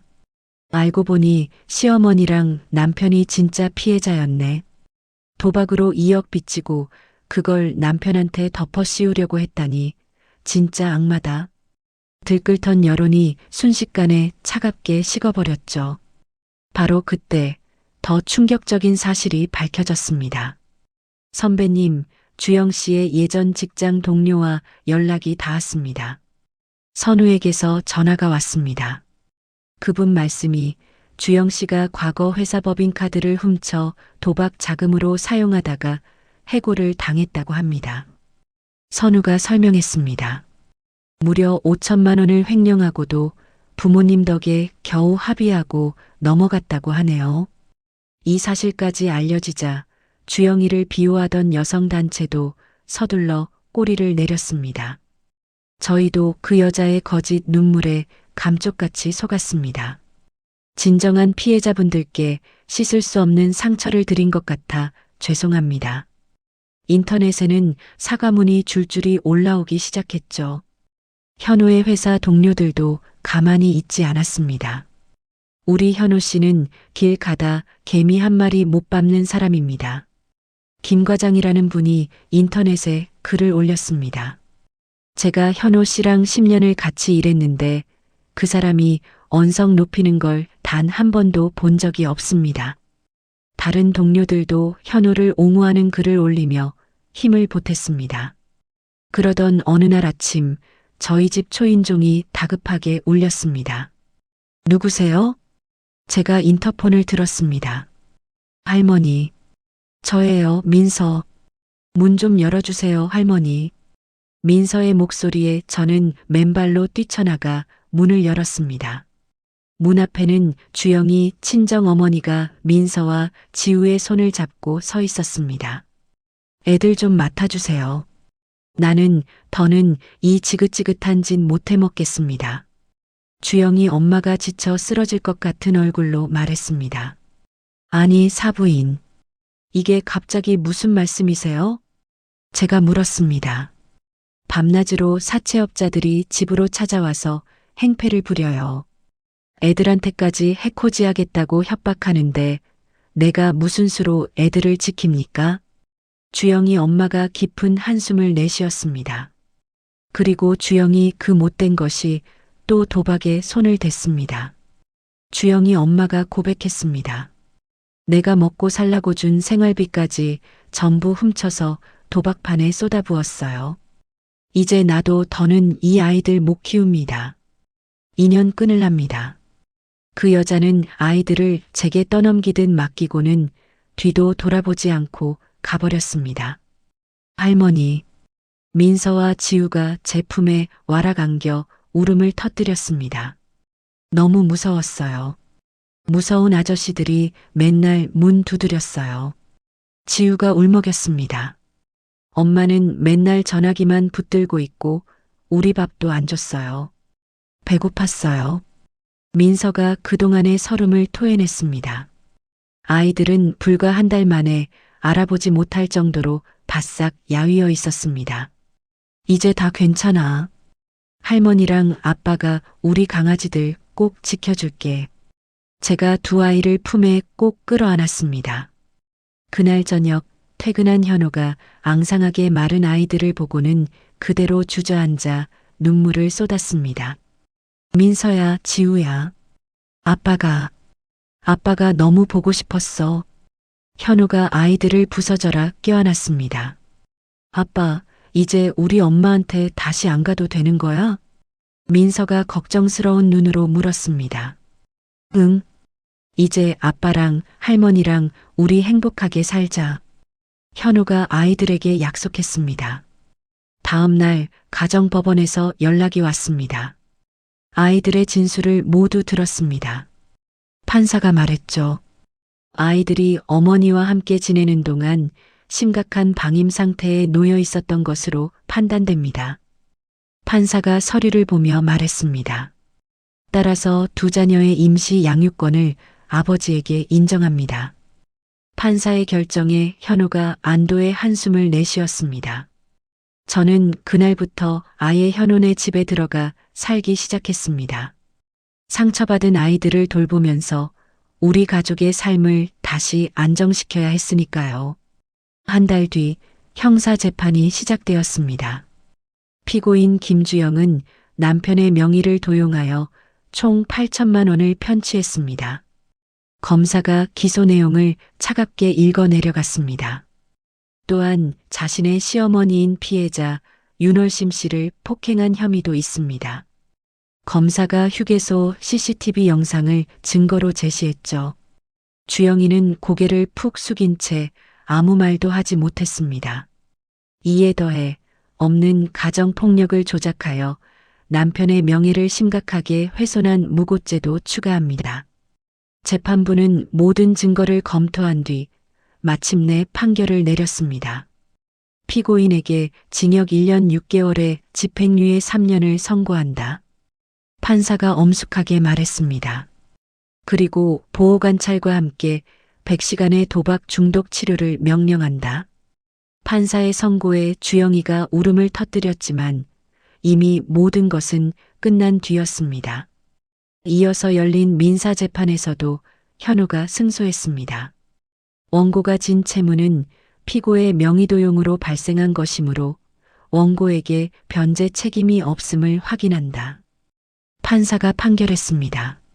또한 피고는 원고에게 그동안의 정신적 피해에 대한 손해배상금으로 3천만 원을 지급하라. 판사의 판결에 현우가 그제야 희미하게 웃을 수 있었습니다. 회사에서도 현우를 다시 불렀습니다. 현우 씨, 정말 미안하게 됐네. 우리가 자네의 말을 믿어줬어야 했는데. 부장님이 진심으로 사과했습니다. 앞으로 회사 법무팀에서도 자네를 적극적으로 돕겠네. 회사가 든든한 지원을 약속했죠. 감사합니다, 부장님. 현우가 고개를 숙였습니다.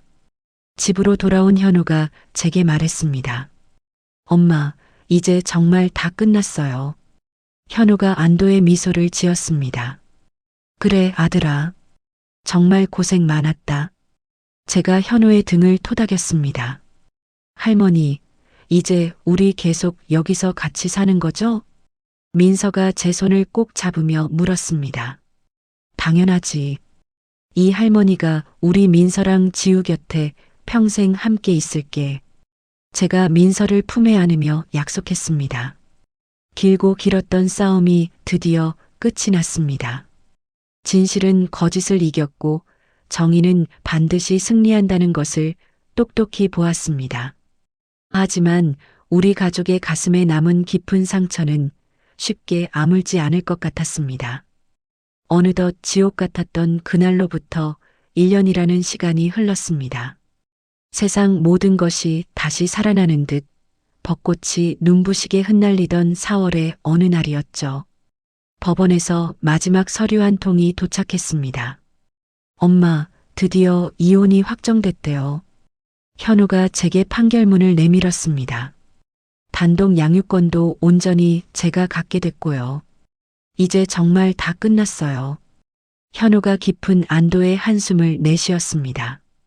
저는 그제야 꾹 눌러왔던 숨을 편안히 쉴 수 있었습니다. 주영이는 그동안 어떻게 지냈을까요? 가끔 들려오는 소식에 의하면 집행유예를 선고받고 지금은 도박 중독 치료 시설에 들어가 있다고 했습니다. 아이들에게 보내오는 편지가 몇 번 있었지만 아이들은 봉투를 뜯어보려고도 하지 않았습니다.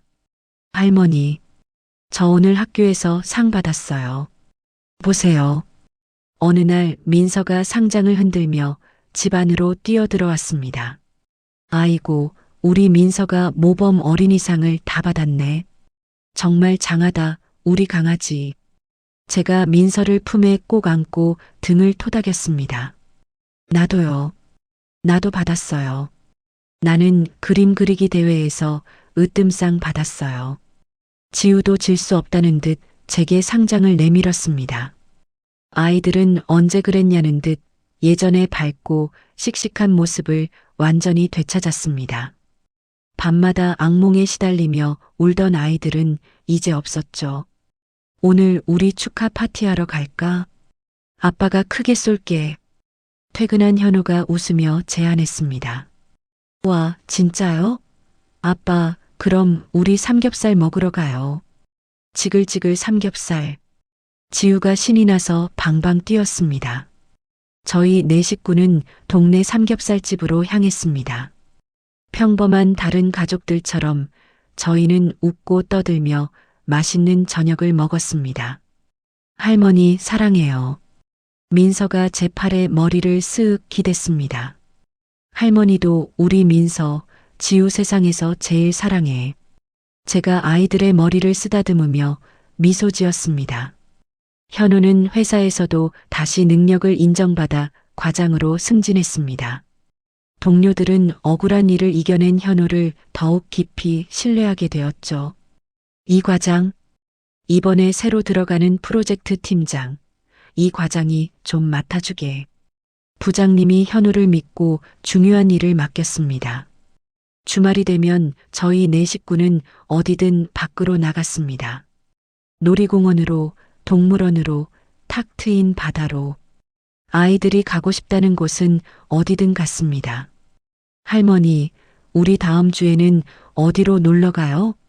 지우가 초롱초롱한 눈으로 물었습니다. 다음 주에는 큰할아버지 댁에 한번 가볼까? 제가 대답했습니다. 가족 모임도 예전처럼 화목하고 따뜻한 분위기를 되찾았습니다. 오히려 그 아이가 없으니 명절이 더 편안하고 즐거웠죠. 그렇게 또 2년이라는 시간이 흘렀습니다. 현우에게 조심스럽게 새로운 인연이 찾아왔습니다. 엄마, 제가 소개해주고 싶은 사람이 있어요. 현우가 쭈뼛거리며 말했습니다. 같은 회사 동료인데 참 따뜻하고 좋은 사람이에요. 현우가 소년처럼 수줍게 웃었습니다.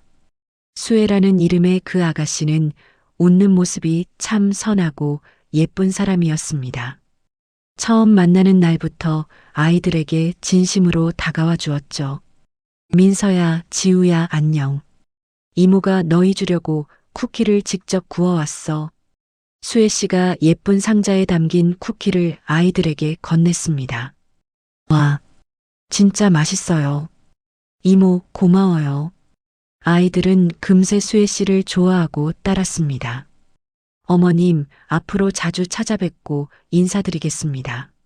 수혜 씨가 제게 공손히 허리를 숙여 인사했습니다. 아이 둘이나 딸린 우리 현우한테 와줘서 내가 정말 고마워요. 제가 수혜 씨의 손을 따뜻하게 잡아주었습니다. 결혼 준비를 하던 어느 날 현우가 제게 말했습니다. 엄마, 그동안 정말 감사했어요. 현우의 눈시울이 붉어졌습니다. 엄마가 안 계셨으면 저랑 애들 정말 어떻게 됐을지 상상도 하기 싫어요. 현우가 제 손을 꼭 잡았습니다. 가족끼리 뭘 그런 소리를 하니? 제가 아들의 등을 토닥였습니다. 큰형님과 작은형님도 자기 일처럼 기뻐하며 자주 안부를 물었습니다. 동서, 요즘은 좀 어때? 몸은 괜찮고? 큰형님이 전화로 물었습니다. 네, 형님. 저는 좋아요. 애들도 무럭무럭 잘 크고 있고요. 제가 대답했습니다. 정말 그때 우리 모두가 힘을 합치지 않았으면 어쩔 뻔했어. 작은 형님이 말했습니다. 두 분 형님 도움이 정말 컸습니다. 평생 잊지 않겠습니다. 제가 진심으로 감사 인사를 전했습니다. 한준이도 선우 변호사도 모두 자기 일처럼 현우의 새 출발을 축하해 주었습니다. 어느덧 저는 75의 할머니가 되었습니다. 돌아보면 정말 꿈 같은 시간이었습니다.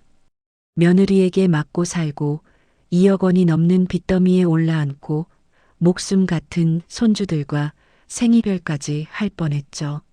하지만 진실은 결국 어둠을 이겼고 정의는 반드시 승리했습니다. 할머니, 저 커서 판사 될 거예요. 민서가 어느 날 제게 말했습니다. 나쁜 사람들 벌주고 할머니처럼 착하고 억울한 사람들 도와주는 그런 판사요. 민서의 말에 저는 가슴이 뭉클했습니다. 그래, 우리 민서는 세상에서 제일 훌륭한 판사가 될 거야. 제가 민서의 머리를 쓰다듬었습니다. 나는 경찰관 될래요. 지우도 자기 꿈을 말했죠. 맨날 나쁜 아저씨들한테서 할머니 지켜주는 용감한 경찰관이요. 지우의 말에 저는 그만 눈물을 터뜨리고 말았습니다. 이 기나긴 싸움을 통해 저는 아주 큰 교훈을 얻었습니다. 부당한 일을 당했을 때 두렵다고 침묵해서는 안 된다는 것. 아무리 가족이라도 잘못은 잘못이라고 똑똑히 말해야 한다는 것. 그리고 진실의 힘은 그 무엇보다도 강하다는 것을요. 엄마, 현우가 제게 다가왔습니다. 저희랑 평생 아주 오랫동안 같이 사셔야 해요. 현우가 진심을 담아 말했습니다. 엄마가 저희 곁에 계셔야 저희 가족이 비로소 행복할 수 있어요. 현우의 말에 저는 조용히 고개를 끄덕였습니다. 창밖으로 눈부신 봄날의 햇살이 따뜻하게 쏟아져 내리고 있었습니다. 고통스러웠던 과거는 이제 희미한 기억이 되었고 저희는 하루하루 새로운 행복을 단단하게 쌓아가고 있습니다. 때로는 아픈 진실과 마주하는 것이 너무나도 두렵고 고통스럽지만 그것이야말로 더 나은 미래로 나아가는 가장 첫 번째 걸음이라는 것을 저희 가족은 온몸으로 배웠습니다. 민서와 지우가 제잘거리며 학교로 향하는 뒷모습을 볼 때마다 저는 제 남은 인생의 가장 큰 기쁨과 보람을 느낍니다. 이제 저희 가족은 정말로 행복합니다. 여러분, 제 기구한 사연을 여기까지 들어주셔서 정말 감사합니다. 70이 넘은 나이에 며느리한테 폭행당하고 2억이 넘는 빚더미에 앉을 뻔했던 제가 이렇게 다시 행복을 찾을 수 있었던 건 진실을 외면하지 않고 용기를 냈기 때문이었어요. 살면서 가장 가까운 가족한테 배신당한다는 게 얼마나 아픈 일인지 저는 뼈저리게 느꼈습니다. 하지만 침묵한다고 해서 문제가 해결되는 건 아니더라고요. 오히려 더 큰 불행을 불러올 뿐이었죠.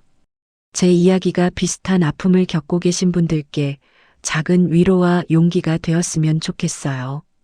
부당한 일을 당하고 계시다면 혼자 참지 마시고 꼭 도움을 요청하세요. 가족이든 누구든 잘못은 잘못이라고 말할 수 있어야 합니다. 이제 저는 사랑하는 손주들과 아들, 그리고 새로운 가족과 함께 평온한 노년을 보내고 있어요. 매일 아침 민서와 지우의 웃음소리를 들으며 일어나는 것이 저의 가장 큰 행복이랍니다. 힘든 시간이 있었기에 지금의 소소한 일상이 더욱 소중하게 느껴져요. 여러분도 지금 어떤 어려움을 겪고 계시더라도 포기하지 마세요. 진실은 반드시 밝혀지고 정의는 승리한답니다. 이야기를 끝까지 들어주신 분이 계시다면 잘 들었다고 댓글 하나만 남겨주세요. 감사합니다.